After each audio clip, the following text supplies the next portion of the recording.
What's up, cruiser heads? This is Dave, Back 40 Imports, and I just got done putting AC on this HZJ75 Land Cruiser pickup truck. It used to be a fire truck, now it's a trapping truck. Just as a disclaimer, all this ugly wiring was not done by my shop. Okay, now that we got that out of the way, I kind of want to give you a rundown of how we did this AC system so that maybe it can help you with your project. Maybe you've got a left-hand drive from Europe that came without AC, or maybe you've got a similar truck to this. Because this truck is right-hand drive, this is where we had to start with this project. I had to have a in the dash cooler box that was for right-hand drive. A left-hand drive will not work. So I found a dead LJ78 Prado and had this shipped to me. So if you're doing a project like this, that's usually a good place to start. See if you can find a dead 70 series, even if it's a Prado. If you know anything about those trucks, a lot of them are dead on arrival or dead soon after they get imported.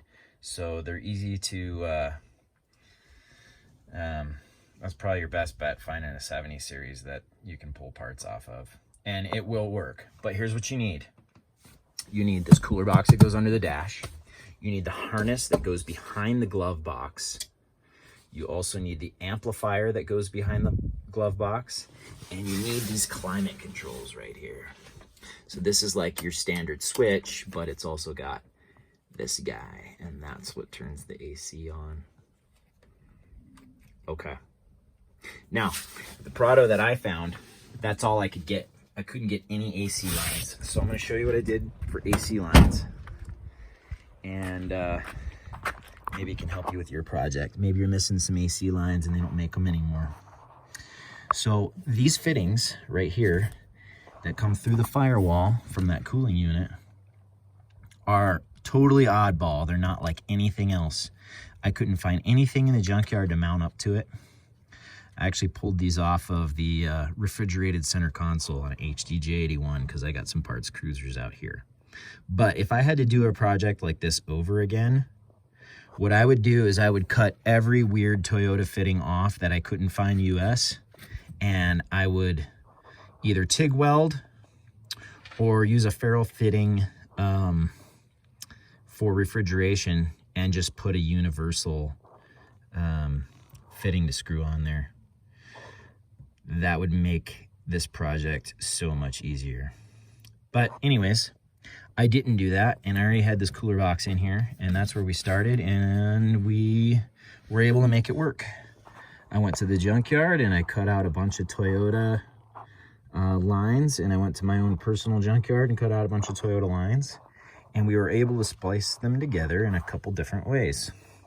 So this item right here is called a refrigeration tube mender, and any place that makes high pressure lines, whether for hydraulics or whatever, we got a place here in town called Northwest Parts and Rigging. They're the ones that helped me out with these little fittings here, like 22 bucks, and it's a ferrule fitting that bites into this aluminum, and it's got an O-ring that seals up against it so that it does not leak.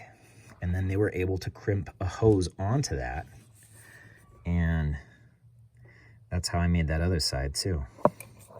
Now the small diameter stuff, like for the high side, they don't have a refrigeration tube mender for that, so we actually had to TIG weld that. And old timer here in town that does TIG welding helped me out with this. And I went to the junkyard, found a similar diameter, and we made this little coupler, and he TIG welded it, and it sealed right up. And then those come out the firewall there, or sorry, the core support. And then on the other side of the core support, I was actually able to find a brand new dryer, all brand new AC lines, and a brand new condenser. 'for this truck. Some of the brackets didn't exist. I had to make some of those. It would have been nice if I would have showed you before I got it all back together, because then you could see it really well. But this was one of those projects I was just really happy to be done, and was kind of anxious to get everything buttoned back up.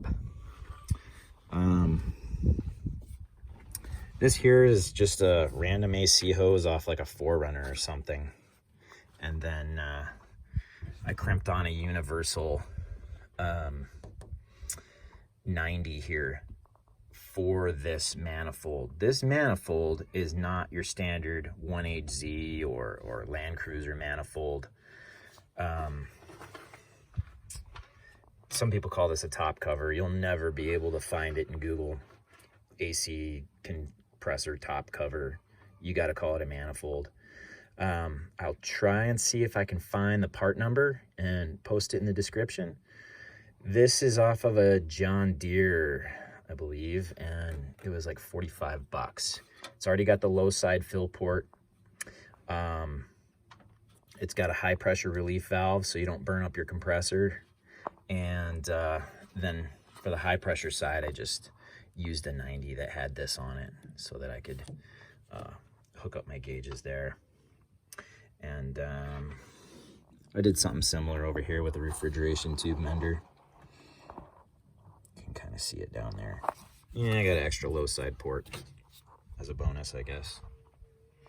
So let's fire it up and see if it works. So first I'll fire it up without the AC on, so you'll see that the clutch is not working.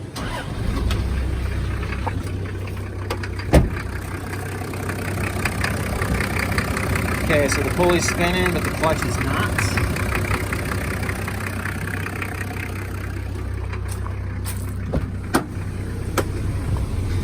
And then we turn our AC on.